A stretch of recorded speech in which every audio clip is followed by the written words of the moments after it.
Hi, this is Miles, or Mache, SQ5EBM, back again. First of all, thank you very much for stopping by and hopefully watching this whole video. And thank you very much for watching my previous ones on FT8 and HF contesting that I've posted here, of course, on YouTube and on QRZ.com. There's another issue I have in mind, and before I start, I might have some QRMs in this video, as my wife is having some yoga classes downstairs and my baby girl is in the cradle in my Radio Shack for that time. So if she starts crying, I'll have to pause and go back to the video in some time.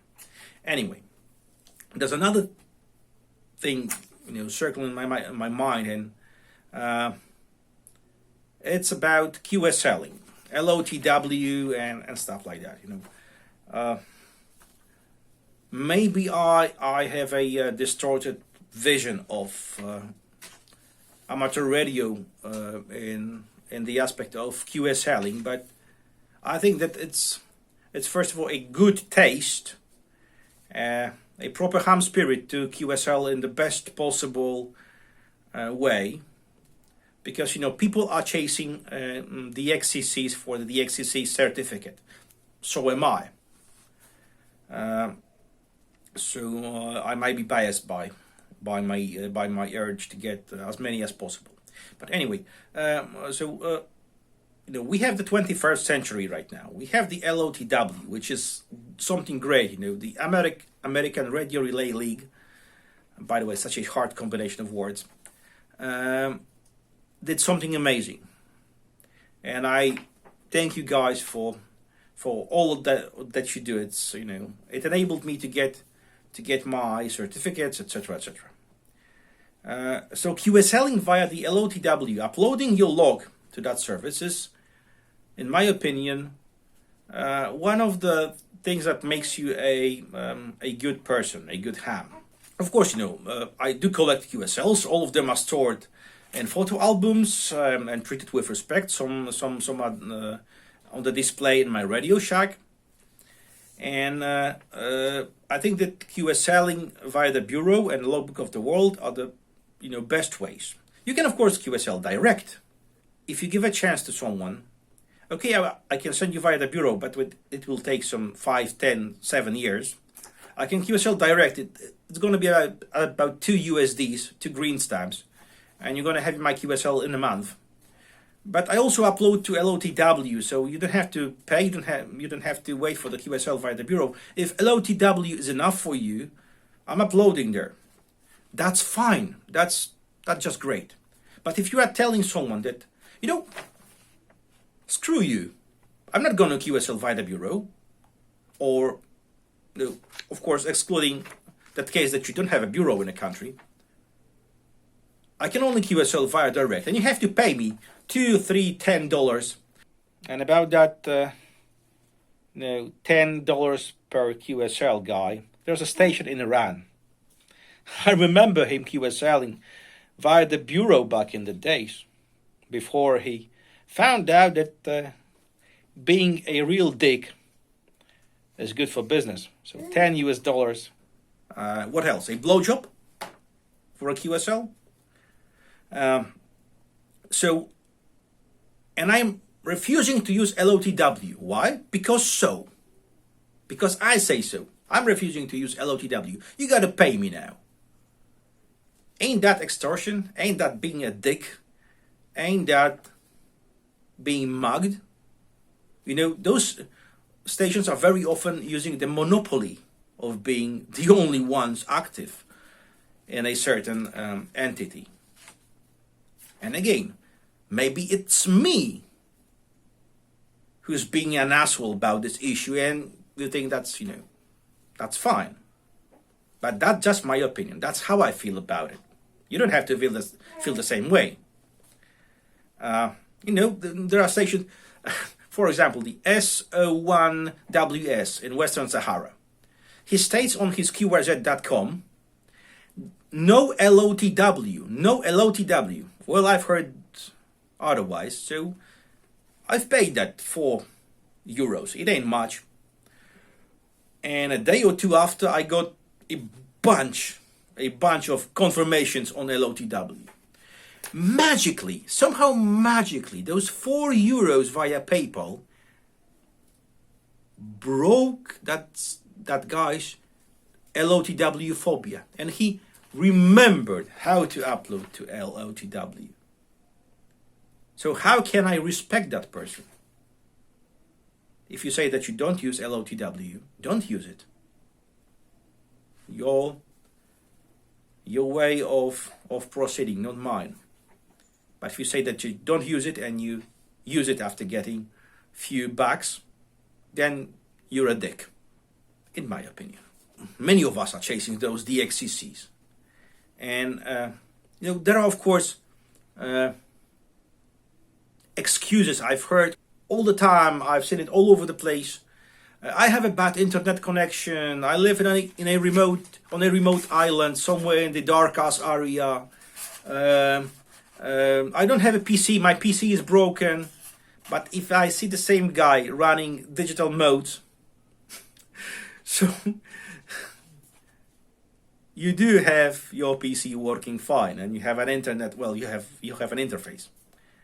We had a guy from one of the islands in the middle of the Atlantic on Facebook saying that his PC is broken, he's not going to upload to LOTW. A couple of us guys gave him few possible ways to overcome this. We even said that if he wants to, we can, gather some money, it ain't much, and send him a laptop.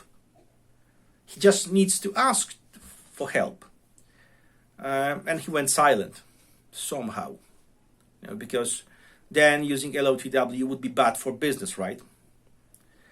The other thing is that I don't have a good internet connection. The internet is bad. I had to travel 10,000 miles to get an internet connection. We used to push megabytes over packet radio back in the 90s. If you have an interface to your transceiver, you can install a packet radio software. You can use WinLink to email your logbook to someone, to a friendly ham who will upload it, who will be your manager, and upload it to LOTW. And I bet you a crate of good beer that if you would ask someone to help you, if you would ask the public, the ham radio society to help you, you will find people eager and happy to help you. So maybe again it's something wrong with me, but I don't buy those excuses. And well, one thing I forgot about is if you're running paper logs, there are guys who still are running paper logs. If you run all the guys somewhere on a remote island in the middle of the Pacific, you can ask via the radio or online, if you happen to have a connection from time to time, for help.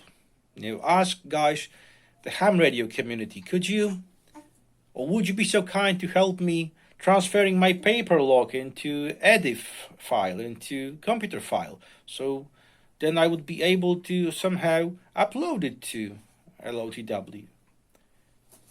I bet you're gonna find guys helping. I myself would volunteer to do my share in such a widespread event. So you can send a photocopy of your log, or if you trust someone, your original log to a guy from, I don't know, in Australia. He can scan it and put it online, and we would simply help you that way. But then again, it will disrupt the whole process of getting US dollars for QSLs. Same as, well, it's so difficult to register on LOTW.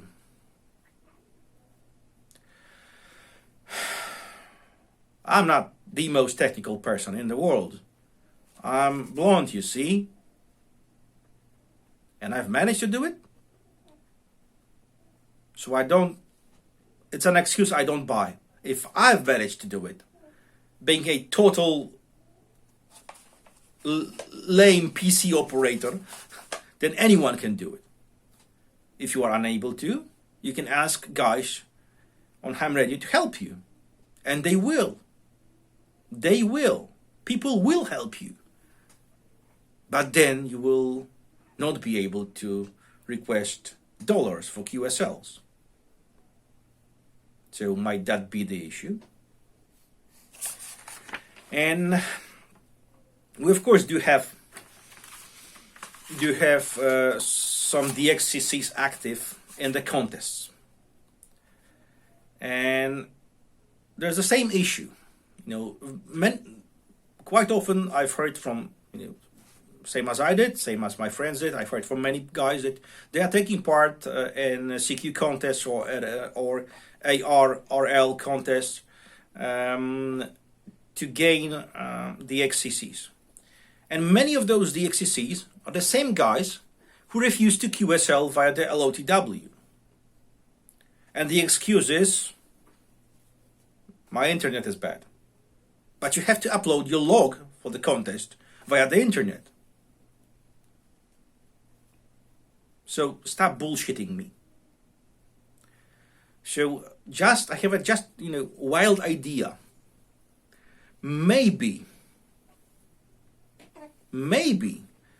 the American Radio Relay League, the CQ Amateur Radio Magazine, the Radio Society of Great Britain, the Deutscher Amateur Radio Club, and organizations like such should require from the participants of contests to upload logs to LOTW2, or maybe they should upload them to LOTW. Then you're going to disrupt, of course you're going to disrupt the whole me love you so much, QSLE, $10 only business. And that's fine. You're going to disrupt the pathological, in my opinion, things that are going on in ham radio. We've come to a place with many DXCCs that you won't get a QSL if you don't pay. Not because there is no way. We don't live in the 80s anymore. So I think that is something that I consider wrong with the hobby. And maybe those big organizations could enforce in the rules of contests that you have to LOTW. Will you lose some participants? Maybe. But you might also gain the ones that lost faith in contesting. You have to ask yourself a question. Is the goal to have as many participants as possible? Or the goal is to have many participants and to spread the idea of ham spirit? And of course, these are just my opinions, like I said. I myself have a tendency to be an asshole sometimes. So maybe I am right now. Maybe I'm just, I'm being a male version of Karen, and call the manager. But maybe there's some validity to the point I'm making here, and I don't believe that we, as a group, can do something about those individual stations that are requesting us to pay lots of bucks for QSLs. But maybe in contests it's the proper way to guide them to that good behavior. I leave those questions up with you. Leave a comment if you want to. And I think that's all. Thank you.